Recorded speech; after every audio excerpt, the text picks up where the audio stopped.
as entrepreneurs, we have a really cool opportunity where we get to create opportunities for people and create positions and create really anything that we want in business, right? Roles and positions and people, things that we get people to do and how roles are typically defined don't have to fit in any sort of box, right? We have the creative ability as entrepreneurs to be able to structure employment opportunities in any way that we want.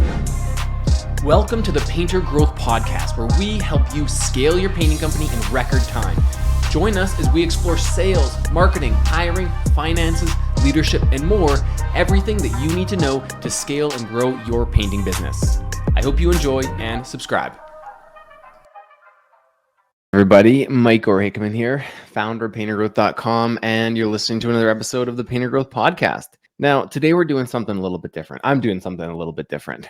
So I've been wanting to do episodes like this for a little while, but have not got around to it because we've just had so many wonderful guests coming through and ready to be on. But we have an opportunity now this week where I can finally get around to doing one of these solo episodes where you don't get a guest, you just get me. Now, I'm not super experienced at doing the whole radio DJ thing where there's just no silence and no blank spots. So we'll see how this goes. We're going to try to leave it relatively unstructured, but I really hope that you guys can get a ton of value out of today's solo rant or presentation. I don't think it's really going to be a presentation, just like a discussion with myself and with you listening, and hopefully that you can get some really good value, some really good ideas. And today's topic is going to be all about recruiting, right? When people think about Painter Growth, a lot of the time they just think about marketing and sales and things like that. But really recruiting, once you figure out your marketing and sales pipeline, recruiting becomes pretty much the most important thing for you to do as a business owner. You need to be able to identify great people. Well, first you need to actually be able to find great people and have great people want to apply for a position that you put together. Then you need to be able to identify them really quickly and then sell them on the opportunity that you're creating for them. As entrepreneurs, we have a really cool opportunity where we get to create opportunities for people and create positions and create really anything that we want in business, right? Roles and positions and people and things that we get people to do and how roles are typically defined don't have to fit in any sort of box, right? We have the creative ability as entrepreneurs to be able to structure employment opportunities in any way that we want. And that's what makes it really exciting. That's one of the reasons I love entrepreneurship. So basically, like when you think about your company, right, you're an organization, right? If any company is an organization, there's just kind of like another term for company, right? You've heard that before. And if you really think about the root of the word organization, it means to be organized. And in history and the reason why it's the main term of the word that we use is that we want to have an organized group of people all working together, paddling in the same direction to accomplish a shared goal. And that is really the ethos of an organization, of a company. And so what often happens is companies, painting companies, or any type of company really, they'll get a bunch of people to work on various projects, but they won't be working together. They won't be aligned. They won't be in sync. They won't be working towards the same shared goal. Everyone will have their own goals. There'll be silos. Everyone will be kind of working independently on the same thing. And when that happens, there's, that leads to miscommunication, that leads to frustration, that leads to lost performance. That leads to disappointed customers and team and people missing earnings expectations and so many things, right? So having a cohesive organization is really important. And that can be, that can come from a lot of different ways. That can come from the communication that you have interdepartmentally between your painters, your production staff, your marketing staff, your sales staff, your admin staff. If you have, those various levels of people. It can come from onboarding, right? Are you setting the right expectations during onboarding, during hiring, during recruiting, during the job description? Are you actually following through on the promises that you're making?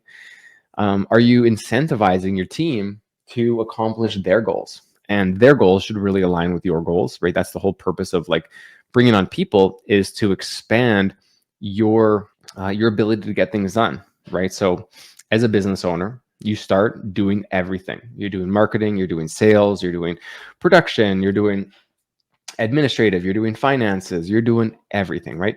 So what typically happens is as you kind of grow your company and you become too busy and you just have no more hours in the day to get the things done that you need to get done, the next step is you figure out what you're spending the most time at, what you're spending the most time on, and essentially getting someone to help you do the things that are taking you the most time, right? That's like making your first few hires in this simple description as possible.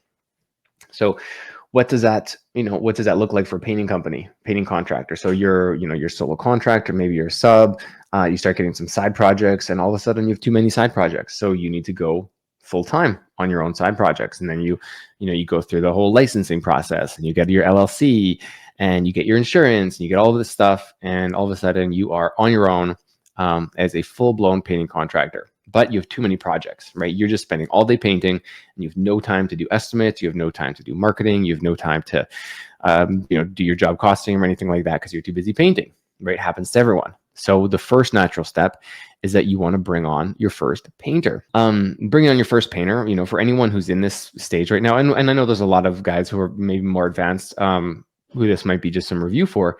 But for anyone who's in that stage right now where they're a solo painter and they're just too busy, they're trying to get to that next step. It's okay. Like it is going to be hard, and you have to know that it's going to be hard making this transition ahead of time. But it's an absolutely necessary, mandatory transition that every business owner, regardless of what type of business you're in, has to make at some point. And that's basically hiring for your first producer. And making this transition from no producers or being the owner as the only producer to having your first producer is one of two of the first major transitions in any painting business. All right, we'll get to the second one in a little bit, and that is hiring your first manager. But going from 0 painters or 1 painter to now having a second painter, huge transition because on the upside, you're getting twice as much production done, or maybe 180% as much production done. You have the ability to make money when you're not on site. You have the ability to book more work and do marketing and do sales and have someone else helping you, produce that work. So you're making way more money. You're accelerating everything. It feels really, really good. But on the downside, there are cons. There is increased complexity. You're now dealing with another human who has needs and desires and their own wants. You need to manage that effectively, and it will take more time to manage it. And there's also the fear of, is this person good? Are they going to represent my company? Are they going to represent me as well as I'd like to? Are they going to do good quality work? And so there's all these, these fears and uncertainties that can come in when you're making that transition. But, at one point you need to just give it a try. You just need to try it and take the leap and bring that person on, and then have the mindset that your role now shifts from being the main painter to now you're the main trainer. So every minute you're on site with this new painter, you need to be working on developing their skills, whether it's communication skills with the homeowner, how to set up the job, how to do specific technical tasks, to make sure that they're comfortable, you're comfortable with their skills, and they can get stuff done at the quality that or near the quality that you expect, right? And then once they are proficient, now we can start taking a little bit of time off site while they're still on site. Maybe at the start, you give them a task and then you run to the paint store to pick up some more paint. Maybe you run out to go do an estimate, and then maybe another time you run out for maybe 3-4 hours. And then the next time you set them up in the morning and then come back at noon and just check on their progress, set some more goals for the afternoon, and then come back. And then before you know it, you keep going down that progressive path. And soon they'll be operating on a full day, full week, potentially all by themselves without you. You just have to keep giving them goals, making sure that they're staying productive, and keeping them fed with jobs. I would also like to mention, while we're talking about it, that in any employment scenario, whether it's subs or in-house painters, I would recommend trying to implement some sort of piece rate system. Right? It can be piece rate, it can be a bonus, it can be profit sharing, but some sort of system to incentivize productivity, right? I'm a big believer in you incentivize for the behaviors that you want.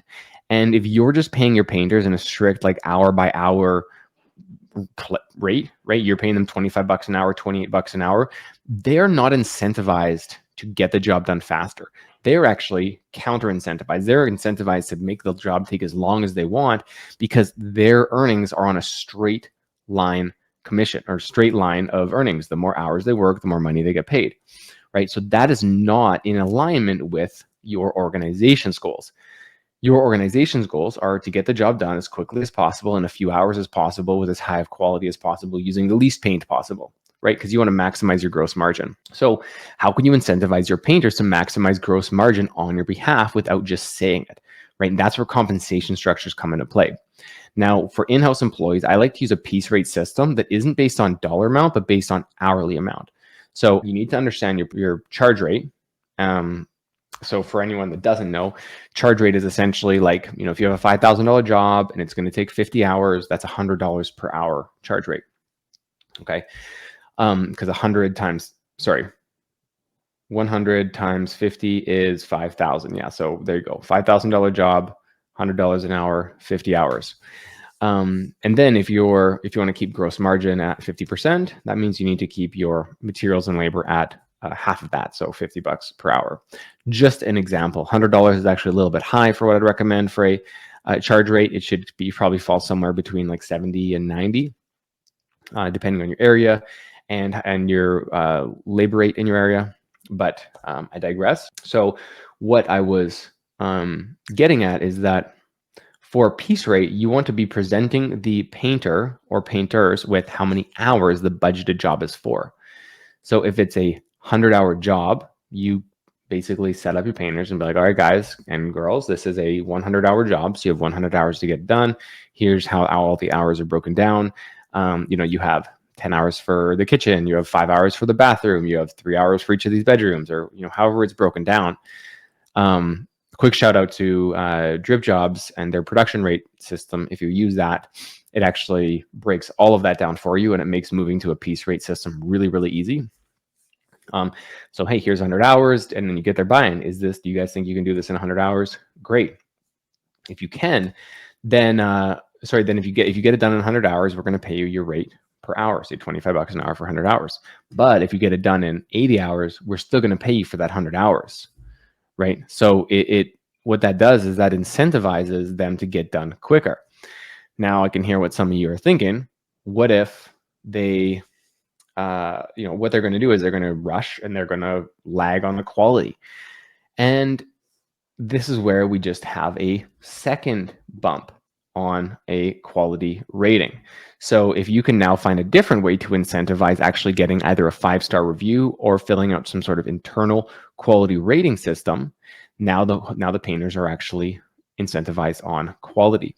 So you should be actually also having your painters do their own walkthrough with the homeowner and not you being the one going there. Because like if the painters clean up, they pack up, they go home, and then you come that evening to do the walkthrough with the homeowner who is going to pick out the deficiencies, now it's on you basically to fix those deficiencies. And we don't want that. We want your painters to be fixing the deficiencies, because if they're on a piece rate system, they have the potential upside of earning more money on the job. They are responsible for closing it up. So you need to incentivize your painters to actually do the walk. You don't have to incentivize them, but you have to make the expectation that they do the walkthrough with the client, and they basically are responsible for closing up the job and ideally collecting the check. You can also throw another extra bonus for your painters, say, $50 or something like that, if they're able to get a 5-star review from the homeowner. Because getting a 5-star review is a pretty big deal on Google. If you can do this from every job, this can be a couple 5-star reviews a week. This can be 10 a month, like depending on how many jobs you're doing. So we want to get a review from every job, and you want to incentivize your painters to actually ask for it and get it at the end of the job.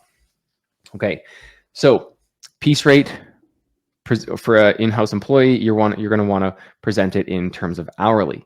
Now, if it's a sub, of course, anyone here who uses subs knows you do, fixed rate around 50% of the contract, 50-60% of the contract, and they get to see the dollar amount.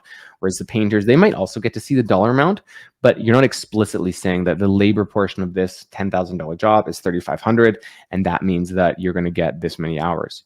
right? You don't need to be so explicit. Like if they wanted to look at the contract and calculate it, they could do the math, which is fine, but we just want to present it in terms of hours. This is how many hours the job is budgeted for. This is how much I pay you per hour. If you get it done in this many hours, you're going to get paid more. If you get it done in less, you're going to get paid less, right? Having a type of piece rate system like this is predicated on trust and ensuring that your painters trust your bidding system. So if you want to roll this out with your painters, you want to make sure the first 3, 4, 5 jobs that they do are very generous when it comes to the budget. You really want them to win big on their first few jobs so they can be like, all right, Mike knows what he's doing. He knows that he can, I know that he can bid. I trust his budgets. And once you can get through that many jobs, if they can consistently beat those budgets, they're going to get bought in to your piece rate system and want it because they're going to see how much money they can actually make. If you don't want to do piece rate, I would recommend doing a some sort of profit sharing based on gross margin, right? So if you say your target gross margin is 50% and the painter and we come in, at 45%, sorry, at 55% for gross margin, meaning costs were only 45%, then that extra 5% should be distributed to the painters as a bonus, right? So you can be creative like that. I know there's things like in California, there's some laws around piece rate. You still can do it like this. It still works. You just need to be a little bit creative with how you want to do it. So if you have any specific questions about that, let me know, and I'm happy to jump into it. Okay, so now backing up again, we were talking about bringing on your first painter, ideally paying them piece rate. We went down a little bit of a rabbit hole there with piece rate. And now we're coming out of that rabbit hole back to your first painter. The next step after you have this painter, you're able to take steps away. You want to bring on a second painter, potentially even both of those painters at the same time. Your job flips back into main trainer. You want to train that second person and ultimately, rinse and repeat that same system until you have a fully sustainable crew that is independent, that can operate without you. One crew of 2 painters should be able to produce anywhere from $25,000 to $30,000 per month in revenue if they're completely busy. And on that $25,000 to $30,000, you should be making $12,000 to $15,000 of gross margin. Now you'll have your costs, you'll have operating costs. Say the cost of your business is $5,000 per month for your overhead. So if you have 2 painters working full time and they produce $25,000 a month, that's $12,500 in gross margin at 50%. Subtract $5,000 for your overhead. Say you rent if you rent a unit, your car payment, your insurance, your whatever else, your phone. Say that's $5,000. It should probably be less than that, but say it is $5,000. That means on a crew of 2, and only a crew of 2, your net profit should be $7,500 per month, if not more, if not $10,000 per month, right? After marketing, after everything else, that should be your take home. So to be able to run a profitable painting business where you're off the brush is only 2 painters away. And that's a really cool mindset shift or realization for a lot of small painters right now, is that, you need to grow your business huge in order to have that financial independence. All you need is a crew of 2. You schedule this crew of 2 full time and you keep them busy, and that will give you a full-time income. Now you do that exercise one more time. You double that up to a crew of 4. You're now producing $50,000 to $60,000 per month. Let's go on the low end, $50,000, right? Your gross margin is $25,000 on that. And say you have an extra $2,000 in marketing ad spend, so you're $7,000 a month. So you take that 25, you subtract 7, you're at $18,000 in net profit every single month with 4 painters. That's pretty wild that you can do that with such a small organization. But what I see over and over again is that painters don't really realize how productive contractors don't really realize how productive a painter can be, producing between $12,500 and $15,000 per month, right? I'll talk to someone there. I'm like, hey, how much are you producing? Oh, we're producing $25K a month. I'm like, okay, cool. How many painters do you have? We got 7. Oh, you have 7 painters and you're producing $25,000 a month. What are they doing all day, right? And so this comes down to productivity. And then, if you know your numbers, you can look at them and really identify where the gap may be. So if you have 7 painters and all you can produce is $25,000 per month, well, what's your gross margin? Are you making 50% on each job after labor and materials? If you're not, if you're making 30%, well, there's your problem. You're not charging enough, or your painters are painting too slow. So, figure out which one it is. Can your painters produce quicker, or can you charge more? What's your close rate? Are you closing 80% of your jobs, or are you closing 20% of your jobs on estimates? Right. So what is the factor that you need to improve to make your business more profitable so you can have fewer painters and accomplish more revenue? Right. So keep that in mind. 12 and a half to 15,000 per month per painter at full capacity.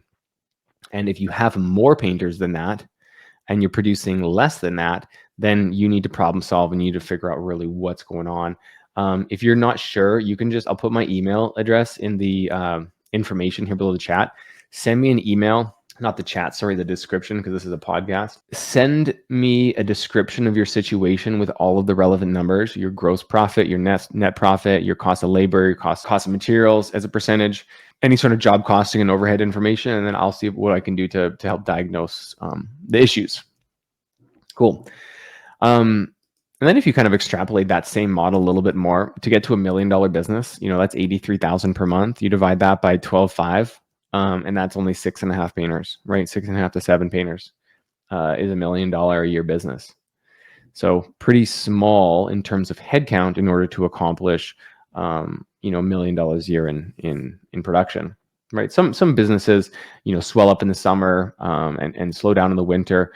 And that's totally fine to do that. But if you, if you swell up with subs and a couple employees like during the summer, that's totally fine. But you want to try to stay as steady as possible, because the more steady you can stay, especially as we go into the winter months, the better people you're going to be able to retain. So now if we actually dig into the recruiting process, basically recruiting can be broken down to a few different areas. And I have like an old presentation that I did, and I'm going to be kind of following this process. If you want the slides, just again, shoot me an email and we can sort that out. But basically, and I'm not sharing the slides on screen here or anything like that. I'm just going to be kind of talking through it. So, it can be broken down into like, the first of all, defining, what you actually want, then recruiting, then hiring, then onboarding. Really, if we started at defining your role and creating that opportunity, right? And so what that really means is that every job, every business is a little bit different in terms of what the various roles do. So if you're hiring a painter, where painting stops and production management begins can be a blurry line. So what are the expectations that you need your painter to do in your current capacity as a business owner? If you are a brand, like if you're a small company and you're hiring your first painter and you look at what you're doing all day and you're just like, you're running around at the back and forth of the paint store and you're doing that and you're going to Home Depot and whatever, you might need to incentivize your painters and create that job description to be a little bit broader around more production related duties, and not just painting. Production management related duties and not painting, right? If you are a larger company and you have 5 or 10 painters already, maybe you just need a painter. You just need someone to show up on site. You don't need anyone to drive around or use your truck or get materials or reimburse their gas or anything like that. Right. So how we really figure out what that role needs to be is we need to make each position as effective as possible for you. And how we do that is by looking at what you're doing and seeing how much we can get off of your plate with each subsequent hire. Now, to do that, you need to do some priority management exercises. And what a really simple one is called like a time audit, a weekly time audit, where every single day you just write down in your notebook in 15-minute increments what you did that day. So you need to check in a few times a day. And I seriously challenge you to do this. This is something that most people will not do, but we call it a daily time audit or a weekly time audit. Essentially, every single day, you need to break down what you ended up doing every 15 minutes. And you'll need to check in a couple times per day and fill in kind of what you did those previous few hours. So if you set like a 2-hour timer on your phone, then you should be able to every 2 hours, remember what you did in those 15-minute increments, so you can kind of refer back and figure that out. So what you're going to do is, as you go through your days from whatever 6 a.m. till 6 p.m., you're going to see what you did every 15 minutes, not what you had scheduled to do, but what you actually did. It's like, okay, from 2 to 2:15, I sat in my truck and I looked at Instagram, right? From 2:15 to 2:30, I drove to the paint store. From 2:30 to 3, I sat at the paint store because they got my order wrong. From 3 to 3:15, I drove to, Miss Jones's house and I had to go drop off a gallon of paint. So like we want to be really specific with what we're doing. And then at the end of the week, or even at the end of like 3 days, you're going to be able to look and see trends. And you can look at each task that you do as either like low importance, medium importance, high importance in terms of you being the one to do it. So is it a unique thing that you as a business owner need to do? If not, circle it and add it potentially to the job description that you're about to create. So if it's running around picking up paint, add it to the job description. If it's talking to the homeowner, add it to the job description, right? We want to add as much as we can to the job description to get the most off of our plate possible. Once we understand the tasks that we want to put in our job description, the next is actually writing the job description. So we have a few different templates of like how to create the job description, but essentially what you're doing is you are creating an opportunity, right? So you can be creative with the offers and the benefits, but really this job posting, the ad that you're writing for this painter is not just an ad for a painter. It is your marketing material that is going to either attract or not attract top talent.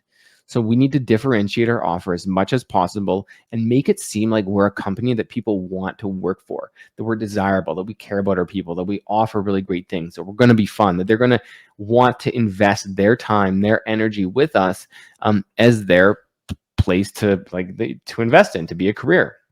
So that's why I don't just say writing a job description.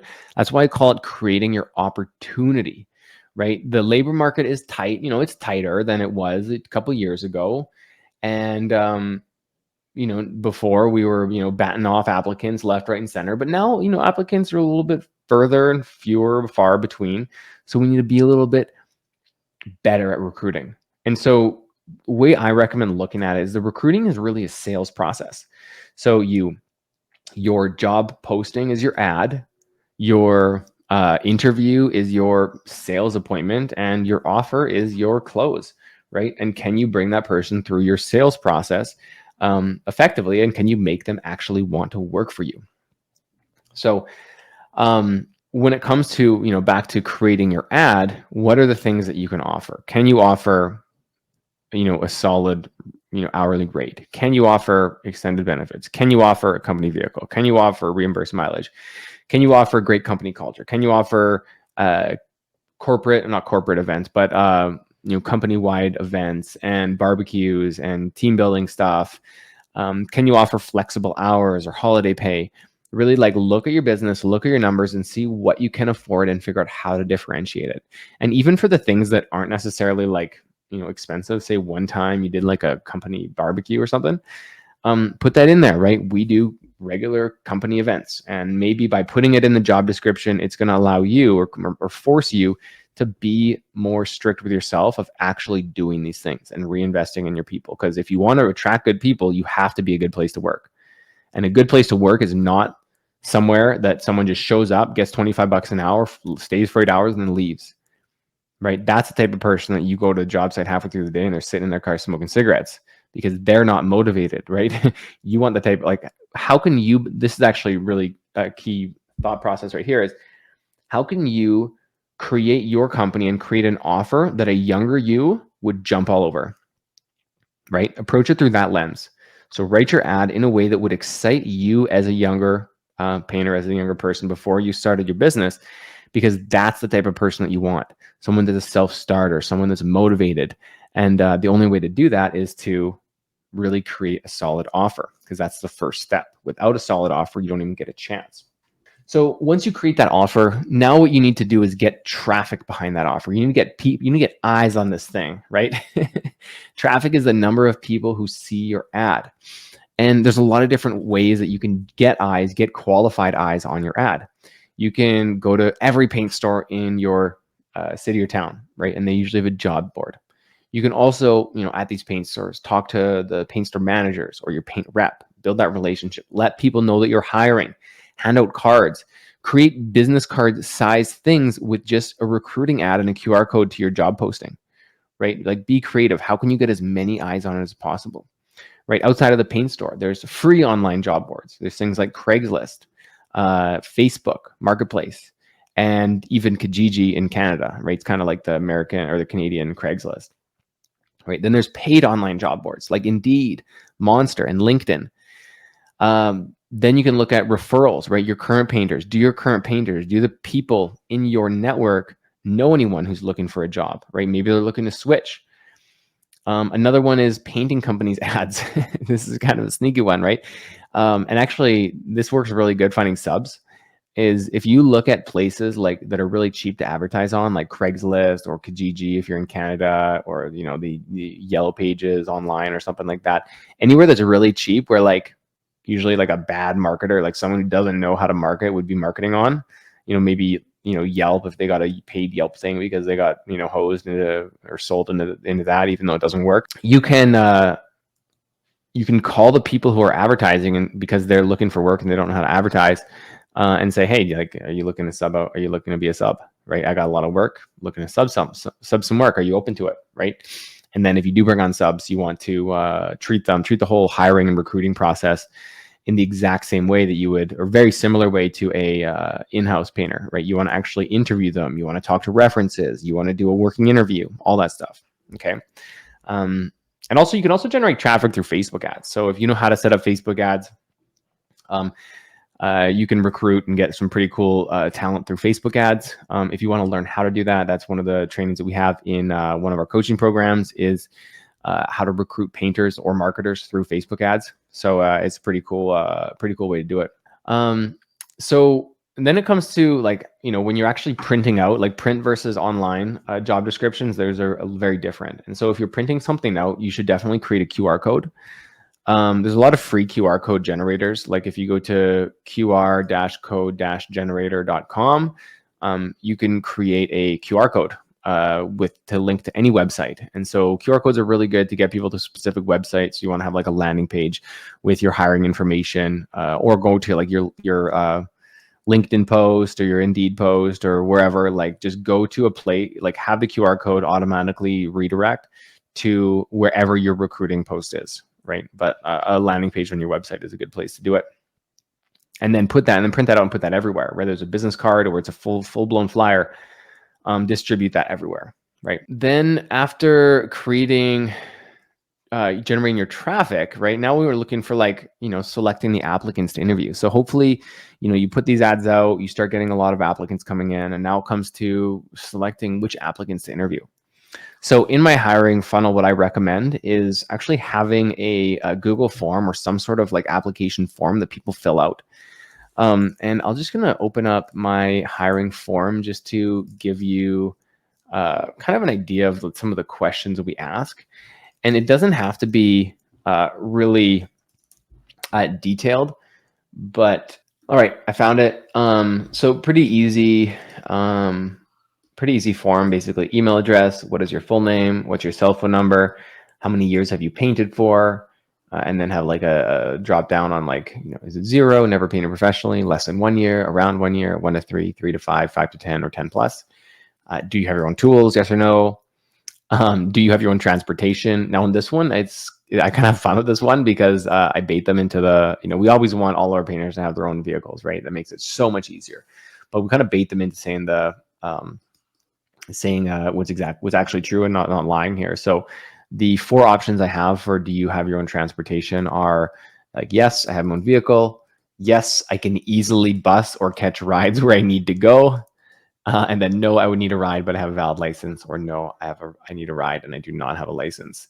So if someone says, yes, I can easily catch the bus, like obviously, you want them to have their own vehicle, but it is a yes answer that gets people maybe a little bit more comfortable with saying yes. Next question, when can you start?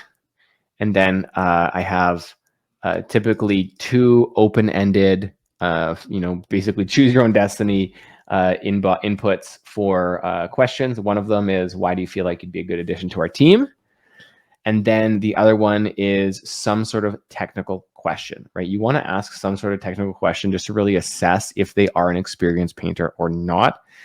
And you can make up any sort of scenario. I've done things like, please explain your full process from start to finish for how you paint a bedroom, Or how do you properly prime a sprayer, something like that. Or if you're painting drywall, like which one of these tips should you use? I can't remember the numbers off the top of my head, but like this tip or this tip, right? So give them or even a simple one. It's like, what type of nap roller should you be using for drywall, right? What nap size? So, give them a few technical questions just so you can kind of assess that. And then I always like to also have them include like a social media profile link.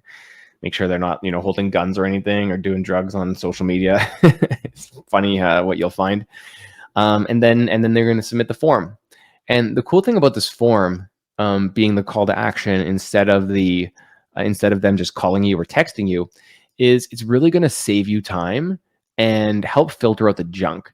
Right. I'm a big fan in saving my time. I know your time's valuable. My time's valuable. So anytime that I get a chance to save time on something, I will. And building a form like this is super valuable.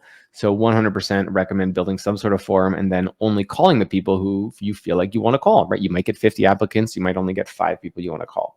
That's going to save 45 phone calls of yours, right? So you want to look through that, figure out who you want to call. And then the next thing that you want to do is do a setup call, right? So we call it like a qualification call. But basically, a qualification call is really important to prevent you from wasting your time by getting, either a bad quality candidate at an interview or by getting no-showed altogether, right? We really don't want to get no-showed.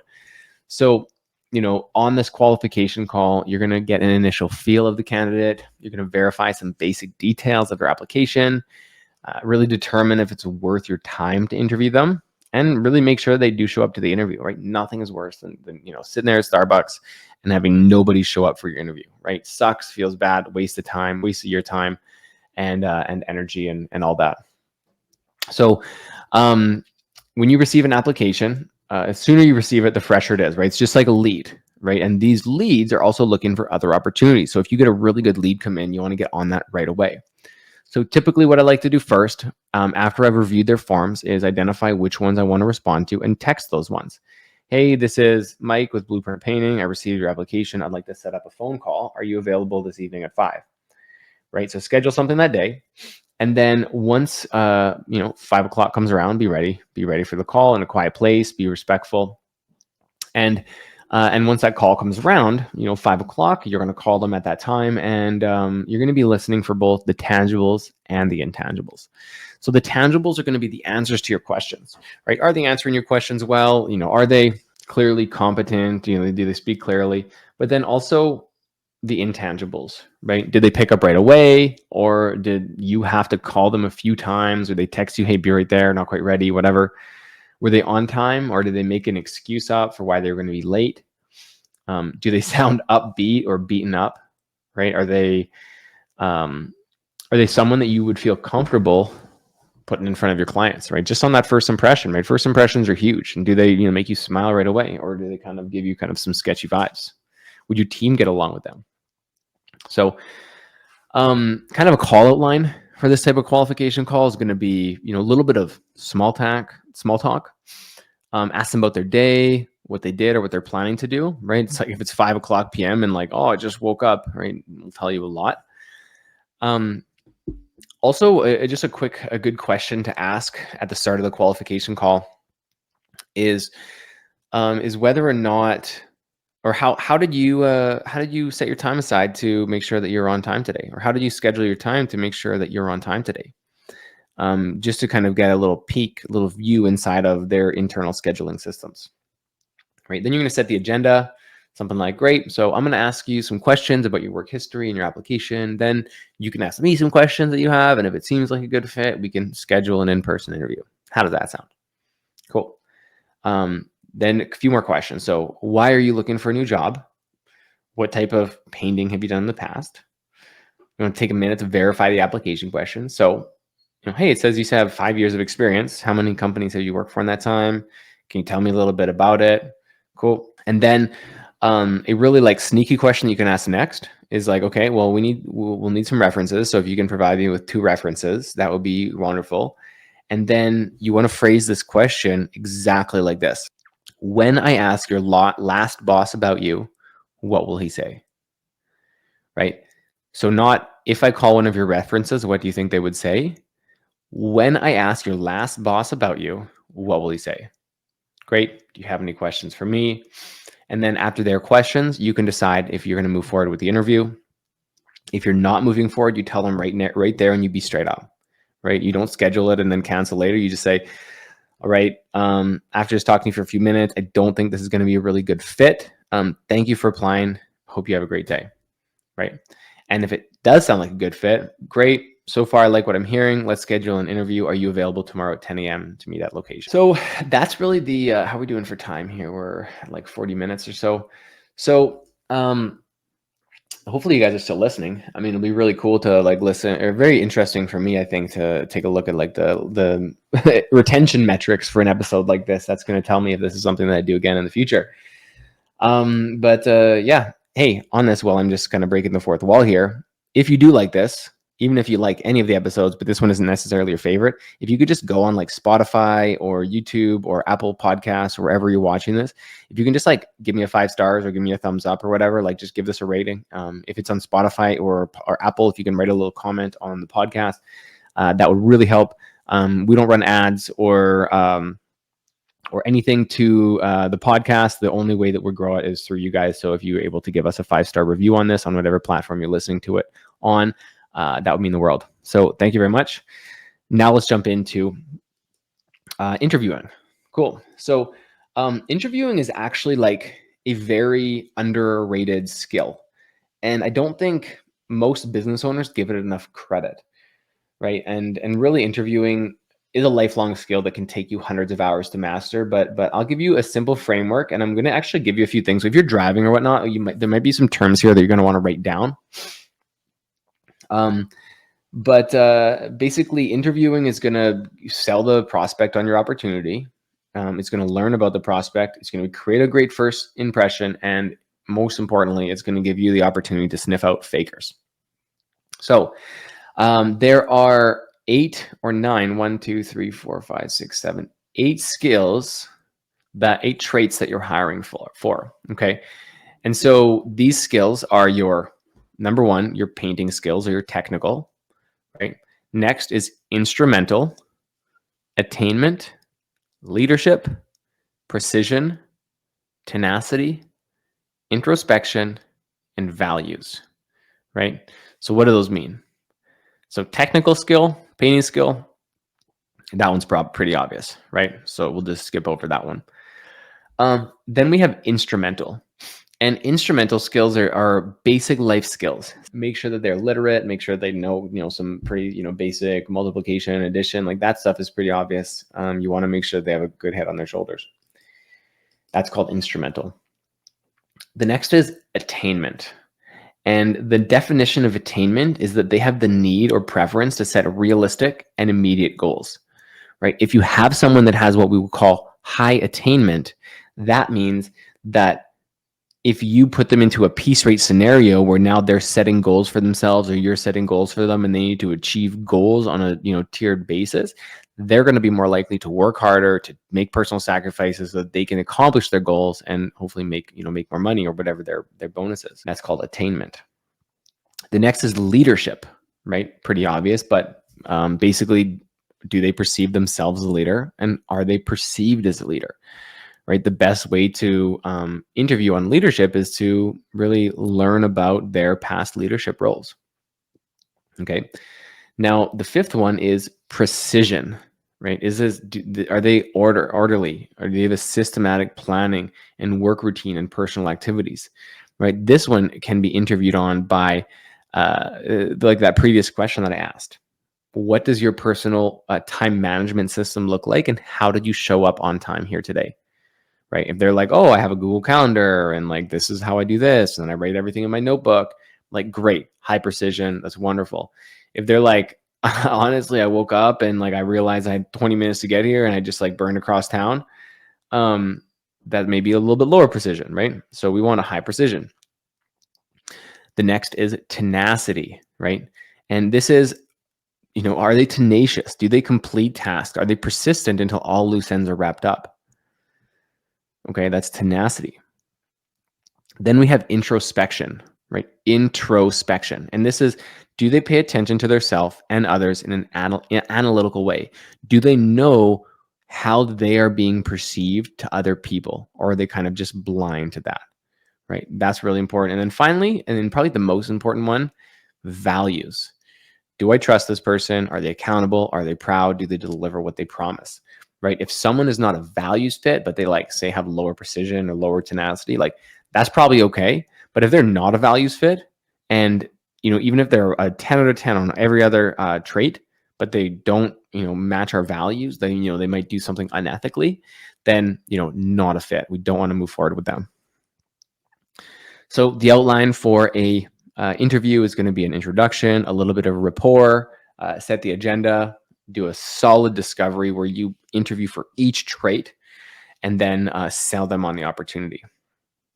Okay, so I'm not going to go through everything for interviewing because literally I could take hours and hours on it. I'll give you one question for each one of those traits, and then we'll kind of keep moving forward here. So for fundamental and instrumental abilities, you can just ask something like, hey, can you give me an example of a stressful experience in your life? Right? And just kind of dig into that. How did it feel? What steps did you take to handle it? What was the end result? What did you learn? Can you tell me more about that? Can you tell me more about that? Can you tell me more about that? Then testing for leadership. So can you give me an example of a time where you were responsible for people? How'd you get that position? Was it something that you wanted? What were your responsibilities? Can you what was an example of a conflict that happened? Testing for precision, right? How do you manage your finances? How do you plan out your days? How do you manage your health? Then testing for tenacity, both mental and physical, right? So tell me about a time that you had to mentally work the hardest. Tell me about a time you had to physically work the hardest, right? Sometimes I'll ask this question to someone, hey, what was the hardest work experience you've ever had? It's like, oh, this one time I was working at Walgreens and I had to put in a 10-hour day stocking shelves. It was terrible. I'm like, all right, well, that's probably not going to do. Right. I remember being interviewed one time and someone asked me that question. And I broke it down into this one side job that I took on where I charged a customer like $600 and I had to take out their whole front concrete step. And I rented a jackhammer and never used a jackhammer before, loaded up my truck. It was like 6 loads of concrete to the dump. And it had taken me like 2-3 weeks for like $600. It was terrible. But I finished it. Right. And it was, bad experience, but good learning experience. But it kind of just showed the tenacity that I had. Then we have the test for introspection. So what do you think you're really good at and why? And would other people agree? Right? What's an area that you're not strong in? And do you think other people would agree? Then testing for values, right? Give me an example of a time where it was difficult to show respect for someone. Or give me an example of a time that you got stuck on something and had to ask for help. Right. So once you've tested for all of those 8 traits, and now you want to transition to your opportunity, you can now basically start the transition. Great. Now that we've gone through all that, I want to ask, what motivates you and what are you looking for in a painting employment opportunity? Right. So you need to remember at this point that you're selling them on the opportunity. You need to remember their needs, their desires, and their goals from the qualification call. And now position the job around those specific needs. I do have a bunch of resources like an interviewing worksheet on stuff. So if you want that interviewing worksheet, I'll put a link to it in the description below this podcast. Cool. Then you're making the offer. Hey, I want to congratulate you. We'd like to offer you on the position. Compensation is this, and it will increase to this after this probation period. And then if they say yes, arrange another meeting to go over the paperwork. Right? Typically don't want to make an offer at the interview. You want to make it that evening or the next day and do it over the phone, not over text. And then when it comes to paperwork, you really want to have an independent contractor or employment agreement, right? You can get ChatGPT to write this out if you don't have one. You can get your lawyer to do it. There's a bunch of free ones online. And you also want to have an onboarding or expectations document. This is really going to help make you feel like a professional company when you hand over an expectations document. And, you should have it outline, everything that you can think of, common expectations that you have of your staff, and then go over it with your new recruit and have them sign it. And expectations can be like, don't use the homeowner's towels, show up at 8 o'clock, put the tools here. If you don't smoke within 100 feet from the homeowner's house, all these, things that should be simple, but you just, it's not like they can't be unsaid. They need to be said. So there is expectations that communicated. But anyway, so again, I have a template for that. If you want it, I'll have the link for it in the description of this podcast. And then when you bring someone on, I always recommend using a scorecard. So a scorecard is basically it's a type of way to assess a role for any company, and it kind of helps you tie their expectations and accountabilities together to their compensation, right? And so it's originally, I think, from the EOS, the Entrepreneurial's Operating System Framework, founded in a book called Traction by Gino Wickman. Really great book, really great operating system that I recommend checking out if you are a motivated entrepreneur and want to scale quickly. We use it internally here at Painter Growth. We have a team of 18 now, so it's a lot of fun, but we definitely have to stay organized. But basically have a painter scorecard that, again, you can have with the link below. But what this has is quarterly bonuses for various things. So do they provide excellent customer service? Do they provide unmatched painting quality? Do they use material efficiently? Do they complete job on time and under budget? Do they promote the company and help us grow? And then metrics and bonuses for each one of those. And then you should always have a trial period, right? For the first 2 weeks of employment relationship, make sure that they see success to get along with their team. And you need to build in this 2-week or 4-week or whatever training period or just trial period to make sure that, at the end of those 2 weeks or the end of those 4 weeks, you guys can split and you have no responsibilities to them if they're not a fit. Okay. On the first day, you want to meet them at the job site at the specified time. You make sure you're early and get there before they arrive. Demonstrate the timeliness you expect from them. And also demonstrate the behavior that you want to see. Walk them through the list of competencies one by one and check them off as you go. So that was basically a pretty big, deep dive into our recruiting process. I kind of flipped through one of our recruiting presentations that we have in our program and gave you guys kind of the high level notes of it. And a few other things kind of as we went. But yeah, basically recruiting is super important. You want to treat it like a sales process. You want to be very systematic, methodical with how you do things. And the more resources that you can have to make you look professional, the more seriously your applicants are going to take it. So if you have your interview and worksheet printed out, if you have your job expectations printed out, if you have, some other marketing material that the painter can see to see that you're a legit company, you're not just, one person working out of the back of a 20-year-old van. And even if that is you, even if you are just one person working out of the back of a 20-year-old van, you want to pose, right? You want to be a poser. You want to act like you're a big company. If you ever seen that movie, Nightcrawler, who's that guy in Nightcrawler? It is, I'm just really bad at Google today. Jake Gyllenhaal in Nightcrawler. He's this really creepy dude. But anyway, at one point he interviews this guy at a restaurant, or a little diner, cafe or whatever. And he is very professional. He's very astute. He has his papers all organized in front of him. He asks very specific questions about the role. And the kid who's applying, takes it very seriously because the main character, Jake, he's taking it really seriously. So that's what you want to do, right? You don't want to show up late. You don't want to, be disorganized. You don't want to be pulling out papers and have, jumbled up papers that says you're getting there. You want to be together. You want to have your shit all together. But I digress. I'm just kind of rambling now. So I hope that was helpful for you guys. Like I said, if you can do anything for me, please, if you get any value from this episode or any other episode, just please, and we don't have a ton of viewers on this, we don't have a ton of people who watch this. So you're someone who watches and listens every single day. I would really appreciate if you could just go into Spotify or go into Apple, give us 5 stars and write a little comment. That would mean so much. Thank you so much. I really hope that you get value to this, and I'm going to keep trying to do 2 to 3 episodes a week for you. Wonderful. Well, hey, have a great week. It's Friday. Enjoy your weekend. Go spend some time with your family, go sell some jobs, book some estimates, get ready for the holidays. Don't take your foot off the gas during the holidays. Double down, kick some ass, reach out to me if you need help. Peace.